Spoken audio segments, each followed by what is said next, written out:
You know, when you picture a cat, what comes to mind? Probably something sleek, solitary, fiercely independent, right?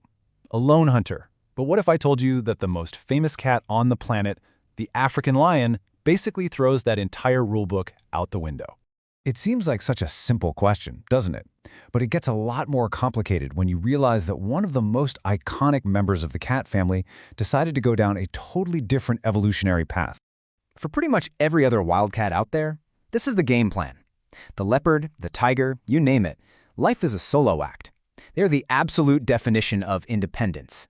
And then there's the lion. It's the great exception. It's hands down the most social of all the big cats, living in these complex groups, hunting as a team, and totally redefining what it means to be a feline.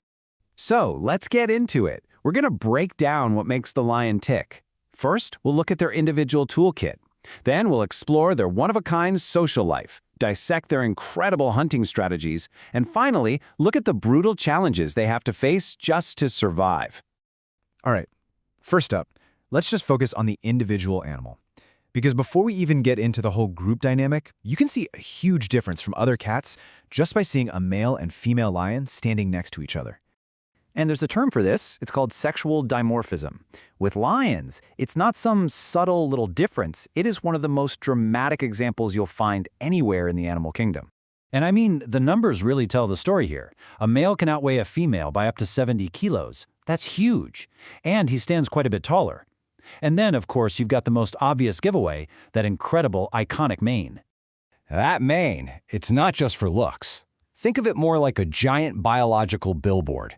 The bigger and darker it is, the more it's shouting about the male's fitness. It signals high testosterone, good health, and that he's a tough fighter. That's super attractive to the ladies, and you guessed it, pretty intimidating to any rivals. So, this brings up a classic myth. We've all probably heard that the mane is like a built-in helmet, protecting their neck during a brawl. But recent research kind of throws cold water on that. When you actually watch lions fight, they're usually going for the back and the hindquarters, not the neck. So the mane's real power is as a signal, not as armor. Okay, so we've got this seriously impressive individual. How does that build into something even more amazing? This is where we zoom out and look at the group, because the lion's social structure, the pride, is its greatest innovation. And the magic number here, on average, is about 15. Now, prides can be smaller or way bigger, but 15 is a pretty typical size. And this isn't just a random bunch of lions hanging out. It is a very structured family unit. So who's actually in this group?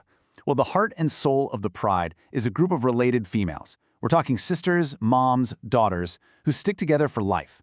The males, they're actually outsiders. They're usually a coalition of brothers who fight to take over a pride for a few years, father some cubs, and then get pushed out. And of course, you have all the youngsters. Now, this whole social setup, it's not just for company. It is absolutely crucial for survival. And nowhere is that more obvious than when it's time to hunt. For lions, hunting is a team sport. And they use this incredibly clever, coordinated strategy. It's fascinating.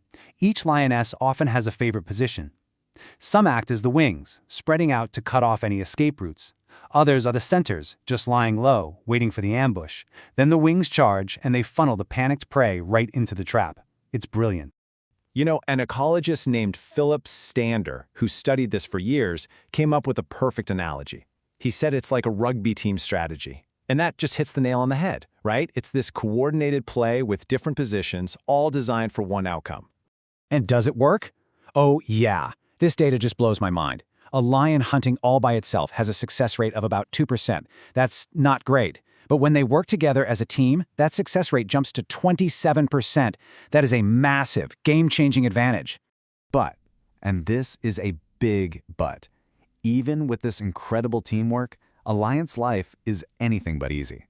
From the second they're born, it is a constant battle against some really tough odds. Just look at this number.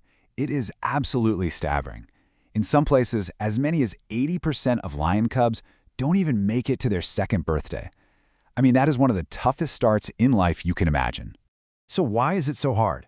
Well, the threats come from all angles. First, starvation is a real danger. At a kill, the cubs eat last. Then you've got predators like hyenas always lurking. But maybe the biggest threat comes from other lions. When a new group of males takes over, they often kill all the existing cubs. It's brutal, but it brings the females back into heat so the new males can have their own kids. But the ones that do survive? Wow, they are masters of adaptation.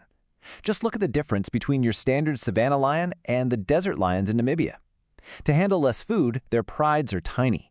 To handle the lack of water, they get all of it from their prey. They've even evolved longer legs and bigger paws just to walk on the sand more easily. And for the ultimate example of adapting to survive, look at the famous lions of Tsavo. It gets incredibly hot and the brush is super thick there. A big, heavy mane would cause them to overheat and get snagged on everything. So what did they do? Many of the males evolved to have no mane at all, literally ditching their most famous feature just to make it. So here's the bottom line. The lion became the king by breaking the biggest rule of being a cat. It chose cooperation. That social bond is what let it conquer the savannah and adapt to some of the toughest places on Earth. But now, as their world faces all these new pressures, you have to wonder, is that greatest strength, their bond, going to be enough to secure their future?